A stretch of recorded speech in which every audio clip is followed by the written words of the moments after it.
Espiritualmente, com os discípulos, nós caminhamos com Jesus. Estamos acompanhando esta caminhada como uma peregrinação do Senhor em direção a Jerusalém.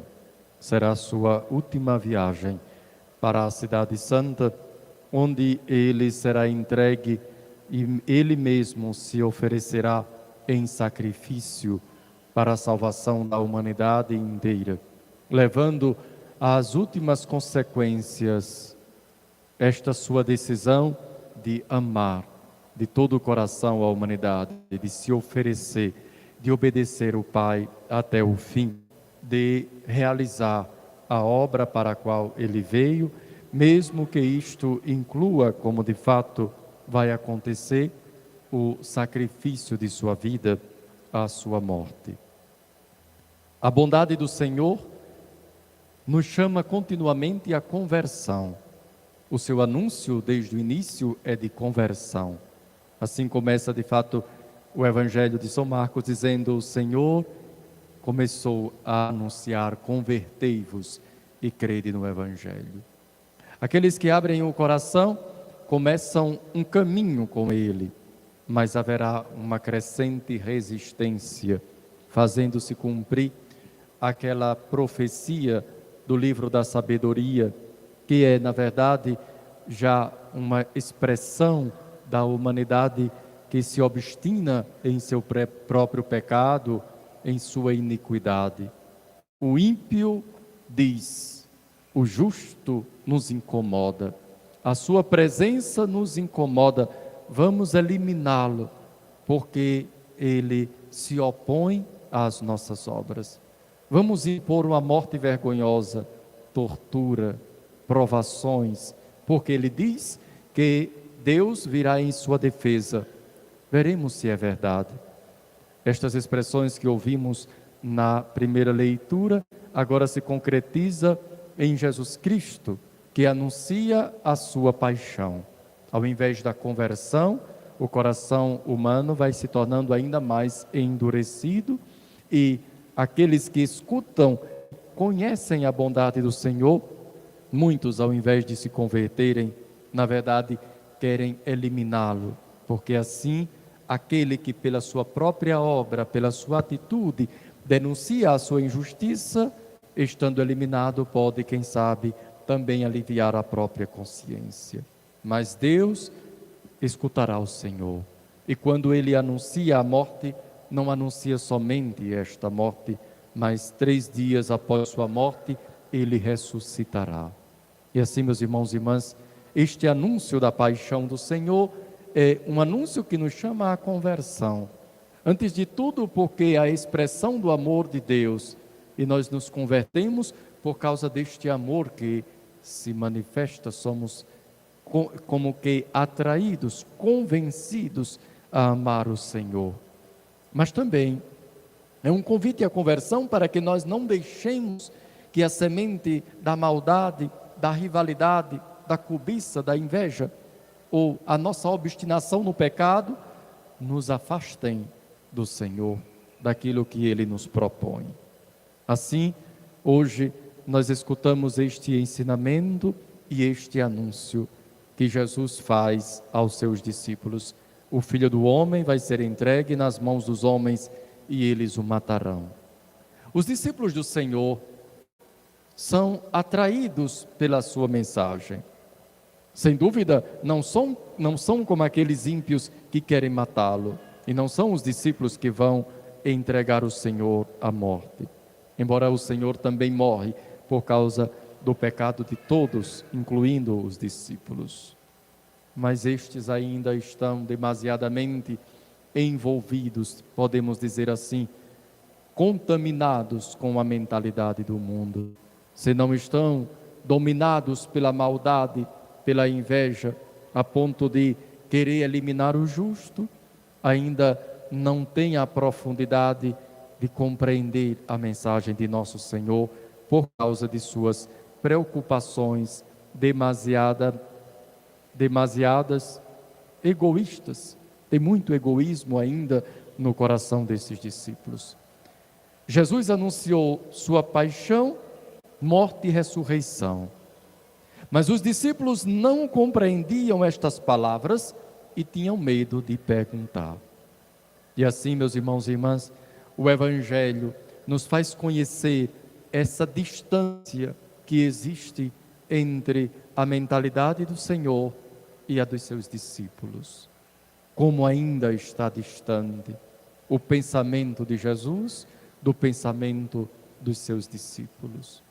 Quando nosso Senhor está falando da sua paixão, Ele diz, vai ser entregue. Ele está falando de uma entrega. E o Senhor mesmo há de se entregar livremente para que se realize a obra da redenção. Portanto, o Senhor não está pensando em si mesmo, está pensando nos outros.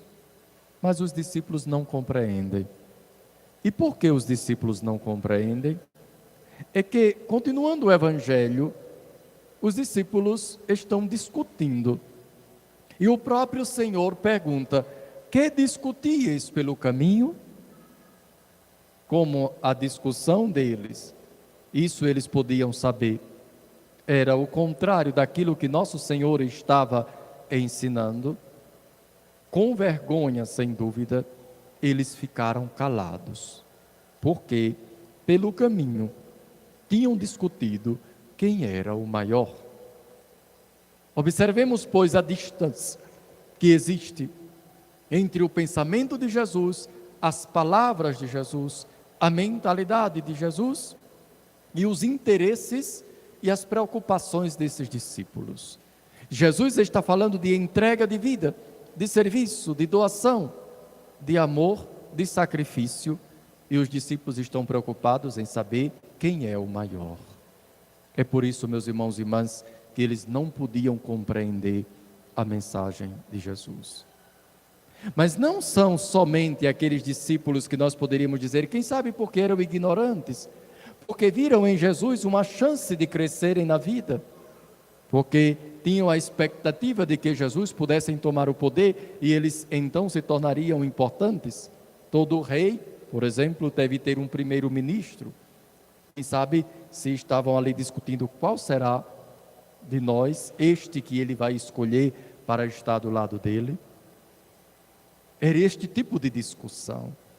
Mas não são somente esses discípulos pela sua própria ignorância. Na verdade, é a humanidade.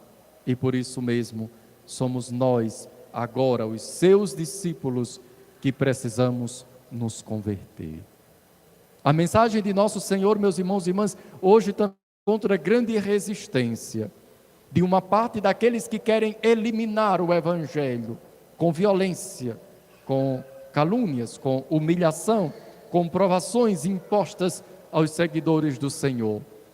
Mas também o Evangelho tem dificuldade de ser compreendido, muitas vezes até pelos que querem ser seguidores do Senhor, até em nosso meio. E o motivo é o mesmo pelo qual os discípulos do Senhor, naquela ocasião, não compreendiam estas palavras. Muitas vezes nós também não compreendemos as palavras do Senhor. É que nossa atenção está em outro lugar. É que nossa mentalidade está contaminada pelos nossos interesses, pelo nosso egoísmo.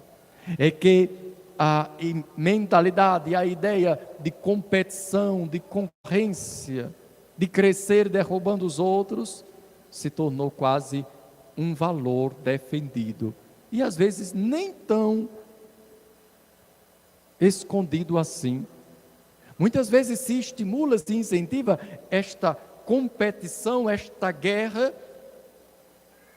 e nós muitas vezes somos engolidos por esta mentalidade. Em um mundo em que a competição, a guerra, destruir o outro para crescer, se tornou algo comum e aceitável, o Evangelho do Senhor jamais poderá ser compreendido, porque nós estamos diante de outra mentalidade. Nosso Senhor quer nos libertar disso, meus irmãos e irmãs, porque onde há rivalidade, inveja, cobiça, nós ouvimos São Tiago nos dizendo na segunda leitura, ali estão todos os males.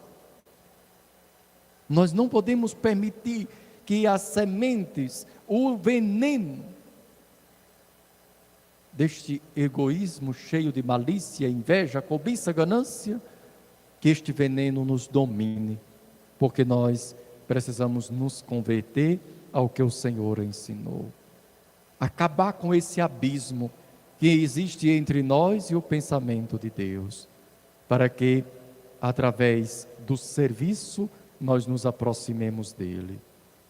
O que discutíeis pelo caminho? Eles ficaram calados.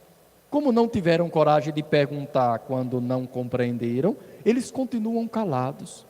Muitas vezes nós nos comportamos também assim.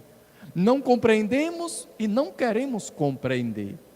Eles tiveram medo de perguntar. Quem sabe, na verdade, tiveram medo de compreender que a mensagem de Jesus também os comprometia. Às vezes nós não compreendemos e não perguntamos com medo de conhecer a verdade, porque a verdade vai nos comprometer. E assim nós nos agarramos na nossa própria ignorância, pensando em nos justificar diante de Deus. Mas o Senhor não quer deixá-los na ignorância, mesmo eles não tendo perguntado nada, mesmo como deveriam estar cheios de vergonha pelo que estavam discutindo, como nós também deveremos ter vergonha se ainda estamos discutindo quem é o maior. Nosso Senhor diz: se alguém quiser ser o primeiro, que seja o último de todos e aquele que serve a todos. Nós somos chamados, como Cristo, para o serviço. Não podemos alimentar entre nós, na nossa comunidade, nos nossos movimentos, uma discussão sobre quem é o maior, quem tem mais prestígio, quem merece alguma honra, porque para nós só tem um modelo, é o modelo do serviço. E todos nós precisamos ficar sempre vigilantes, atentos, para não cairmos nesta tentação. Aquele que quiser ser o primeiro, que seja o último de todos e aquele que serve a todos. E foi assim que nosso Senhor fez. Tem um canto que nós chamamos hino cristológico da carta aos Filipenses, que resume em Jesus Cristo o que nós ouvimos agora nesse evangelho. Diz que Jesus, sendo Deus, não se apegou à sua divindade, mas esvaziou-se, assumiu a condição de servo, foi obediente até a morte e morte de cruz, e por isso recebeu o nome que está acima de todo nome. Ele se fez último, se colocou junto dos últimos, foi para o último lugar, desceu aos abismos da terra, como nós rezamos no credo, ele desceu à mansão dos mortos como um serviço, e é por isso que ele é o primeiro. Diz também a Sagrada Escritura, ele é o primogênito dos que ressuscitam. Ele é o primeiro porque se fez último. Ele é o primeiro porque é servidor de todos. Jesus é o primeiro porque lavou os pés dos discípulos, porque não quis salvar a si mesmo. Às vezes nós encontramos, não se sabe se bem por ironia, ou se alguém de fato acredita no que diz, por modo até de vanglória, tem gente que diz assim: primeiro eu, segundo eu, terceiro eu. Quem diz primeiro eu, segundo eu, terceiro eu, não pode ser cristão, porque o cristão não se coloca em primeiro lugar, porque não fez isso Jesus Cristo. Jesus Cristo colocou os outros. As palavras que nós escutamos na primeira leitura foram pronunciadas pelos zombadores de Jesus quando ele estava crucificado. Quando ele estava crucificado, eles disseram: ele disse que era filho de Deus, vamos ver se Deus o salva. E ainda, os zombadores disseram assim: ele salvou a outros, salve-se a si mesmo, descendo da cruz, e nós acreditaremos.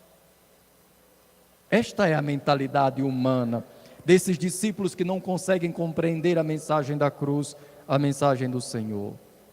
Quem então diz salve-se a si mesmo, está se unindo ao coro dos zombadores para tentar o Senhor crucificado, dizendo: salve-se a si mesmo, desça da cruz e nós acreditaremos.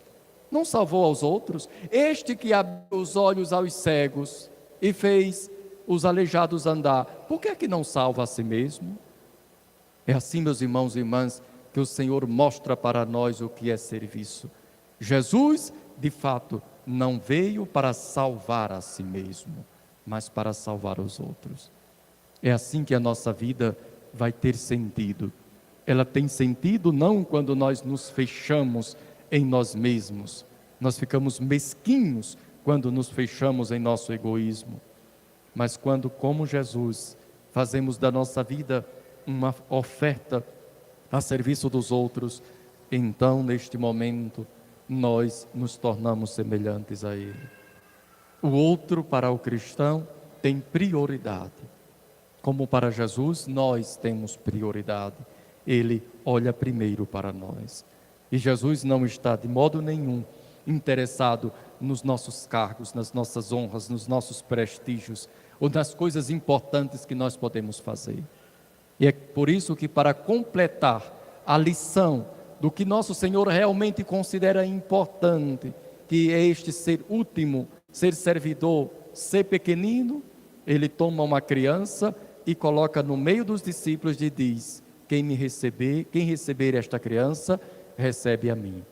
Esses 12 apóstolos, caminhando e discutindo quem é o maior, nosso Senhor responde: maior do que vocês é esta criança. Porque eu não estou interessado no que vocês podem fazer. É nesse sentido, é que a criança, o que é que pode oferecer? O que é que a criança pode fazer? Que lucro a criança pode dar? Se nós pensamos numa criança, hoje a questão de criança é assim. Muitas vezes tem a questão dos filhos quanto custa? A criança não produz, a criança não oferece vantagens no sentido da mentalidade do mundo, não oferece senão, aparentemente, quem sabe despesa, isso sim. Mas é esta criança que na lógica de Deus tem um valor maior do que as coisas importantes que às vezes nós pensamos que estamos fazendo. Meus irmãos e irmãs, nós não podemos escutar esse evangelho e parece que é uma espécie de fantasia. Na verdade, aqui está o sentido profundo da nossa humanidade.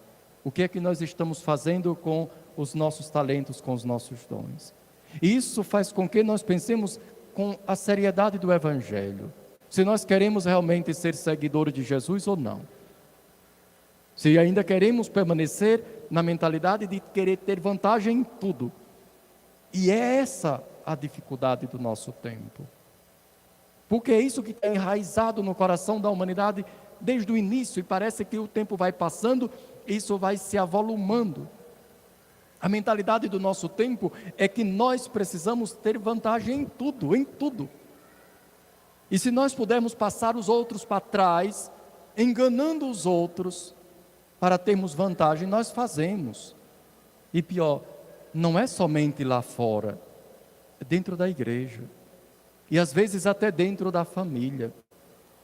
O que é que provoca discórdias, guerras e brigas na família, senão aquilo que São Tiago diz na segunda leitura? As rivalidades, as ambições, as cobiças. Como pode, se nós pensarmos bem, um cristão levar um próprio irmão para o tribunal, por exemplo, por causa de herança? E são católicos mesmo, não são os pagãos que levam irmão para o tribunal. Tem até pai que leva filho para o tribunal. Tem filho que leva pai e mãe para o tribunal. Sem contar das brigas do dia a dia.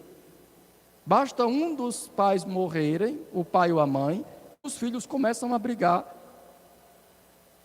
Tem pessoas intrigadas umas das outras, irmão intrigado de irmão, inimigo, sem contar que existe até violência, como nós bem sabemos. E quantas famílias estão discutindo no tribunal, estão fazendo causa na justiça por causa de poucos bens. É capaz de brigarem até pelas panelas, pelos utensílios da própria casa, por alguns móveis, por alguma coisinha que se ficou. Meus irmãos e irmãs, é tão estranho imaginar que um católico leve o próprio pai, a própria mãe, para o tribunal, ou o próprio irmão, a própria irmã, que briguem pelos bens a ponto de não poderem mais falar. É disso que o Evangelho está falando. Não está falando de teoria, de abstração, de coisa vaga. Está falando da nossa vida concreta. Essas armadilhas que são colocadas diante de nós e por causa da nossa mentalidade, nós caímos facilmente, porque nós somos tentados.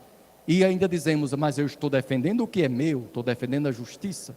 Em alguns casos é até verdade, mas se nós católicos não estamos dispostos a sofrer alguma injustiça, que diferença faz da nossa vida?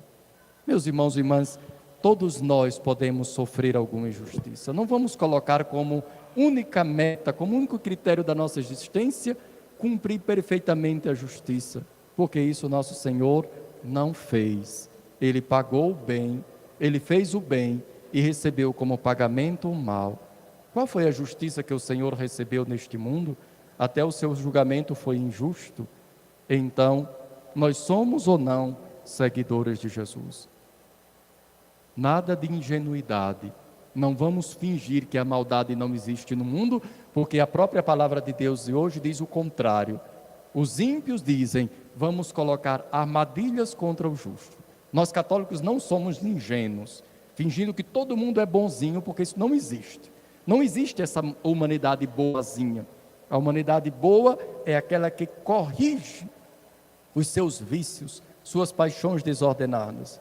Todos nós temos malícia, todos nós temos cobiça, todos nós defendemos os nossos próprios interesses. Ser cristão é deixar que o Evangelho toque de tal modo o nosso coração e a nossa vida, que até nas coisas menores da nossa vida, este mesmo Evangelho nos ajude para que tomemos decisões não segundo os nossos interesses, rivalidades, cobiças e ganâncias, mas que nós tomemos sempre no sentido do serviço, do amor ao próximo, porque foi assim que nosso Senhor nos salvou, amando-nos até o fim e não defendendo os seus direitos, mas entregando a sua vida para a nossa salvação. Louvado seja nosso Senhor Jesus Cristo. Para sempre seja louvado.